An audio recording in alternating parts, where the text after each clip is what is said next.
Good morning, hello and welcome to the online platform of the Crackers Hub.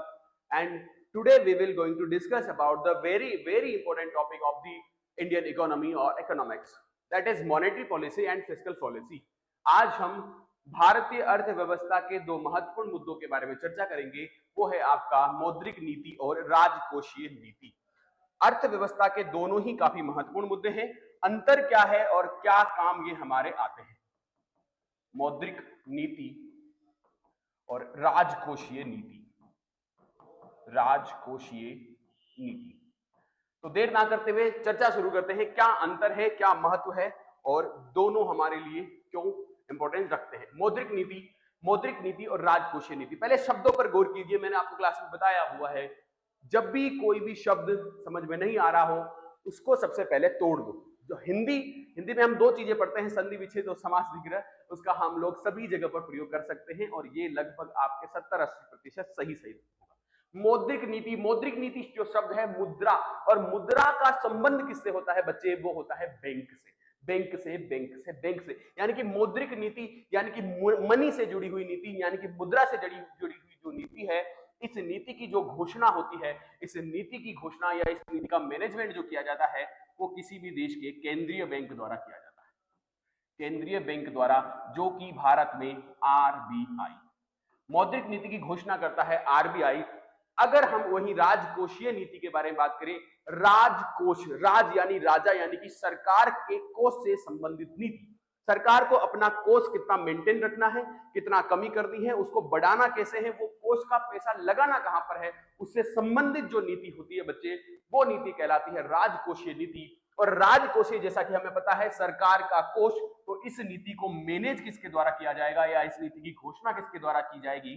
सरकार के द्वारा। केंद्रीय सरकार के द्वारा इस नीति की घोषणा की जा रही है भारत में। फिस्कल पॉलिसी, राजकोषीय नीति। जो हमारा केंद्रीय बैंक है, उस केंद्रीय बैंक ने मौद्रिक नीति के लिए एक समिति बनाई हुई है और उस समिति का नाम है MPC, that is monetary policy committee. Monetary policy committee जो एमपीसी है, एमपीसी में टोटल मेंबर होते हैं 6 सदस्य होते हैं और इन 6 सदस्यों में से 3 जो मेंबर होते हैं, 3 मेंबर होते हैं सरकार के। 3 members belong to the government and 3 members belong to the RBI. 3 होंगे आरबीआई द्वारा और 3 होंगे सरकार के द्वारा। ये 6 सदस्यीय समिति होती है एमपीसी, 3 सरकार के, 3 आरबीआई के। And the chairperson of the monetary policy is the governor of the bank RBI. ठीक है, आरबीआई का जो गवर्नर होता है, इसका होता है बच्चे अध्यक्ष होता है। बहुमत के आधार पर फैसला लिया जाता है। बहुमत के आधार पर फैसला होता है। 3 सरकार के, 3 आरबीआई के मेंबर होते हैं। जो एमपीसी है, इस एमपीसी की मॉनेटरी पॉलिसी कमेटी के एक साल में 4 बैठक होना अनिवार्य है। 4 बार जो है इसकी बैठक होना आवश्यक है। इसीलिए आप लोग एक चीज नोटिस करते हो कि हर 3 महीने के बाद मूल्यांकन किया जाता है, एमपीसी की बैठक होती है और मूल्यांकन के बाद आप नोटिस करते हो, हमने इसके ऊपर भी एक वीडियो बना हुआ है, रेपो रेट को घटा दिया जाता है, बढ़ा दिया जाता है, उसके ऊपर हमारा एक अलग से वीडियो है।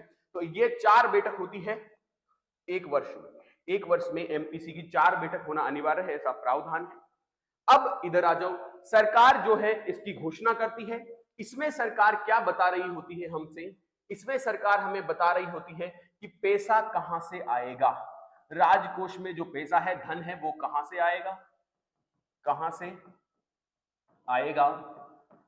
जो पैसा आएगा तो पैसा हमें लगाना भी होता है। सरकार के income and expenditure of the government, यानी कि खर्चा कहां पर करना है सरकार को, वो भी इसमें बताना पड़ेगा। कहां पर ये इसके लक्ष्य निर्धारित करेंगे। टैक्स से कितना लेना है हमें, उधार कितना लेना है हमें, देना कितना है हमें, उधार का कितना चुकाना है, इंटरेस्ट का कितना चुकाना है, गवर्नमेंट स्कीम्स का कितना चुकाना है, राज्य सरकारों को कितना देना है, किस योजना में कितना चुकाना है, वो सारी की सारी कहानी जो है वो राजकोषीय नीति का भाग है। राजकोषीय नीति का बच्चे जो मुख्य उद्देश्य होता है वो होता है आय का पुनर्वितरण। आय का पुनर्वितरण, यानी कि जो सरकार की इनकम है उसको किस तरह से उसका डिस्ट्रीब्यूशन किया जाए कि देश का विकास पटरी पर रहे, देश में जो विकास की गतिविधियां हैं वो सुचारू रूप से चलाई जा सके।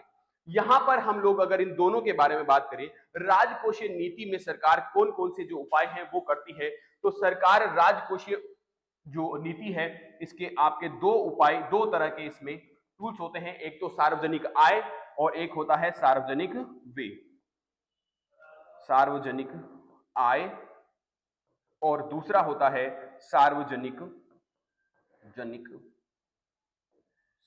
व्यय, यानी कि कहां से पैसा आएगा और कहां पर पैसा जाएगा ये डिसाइड किया जाता है। व्यय की अगर हम बारे में बात करें तो व्यय सरकार का कहां पर होता है, एक तो उधार चुकाने में व्यय हो जाता है, सरकारी योजनाओं में व्यय हो जाता है, सब्सिडीज में व्यय होता है सरकार का, कोई इक्विपमेंट खरीदने हैं, रक्षा खरीदनी है, कोई रक्षा के उपकरण खरीदने हैं, इनमें सरकार का व्यय हो जाता है। अगर आय के बारे में बात करें तो सरकार की इनकम बचे, सरकार की इनकम कहां से हो जाती है, सरकार की इनकम हो जाती है टैक्स से हो जाती है, direct tax, indirect tax, GST etcetera, उधार से, कहीं से ग्रेंट कुछ मिलेगा, रॉयल्टी मिलेगी, इन सबसे जो है सरकार की आय हो जाएगी।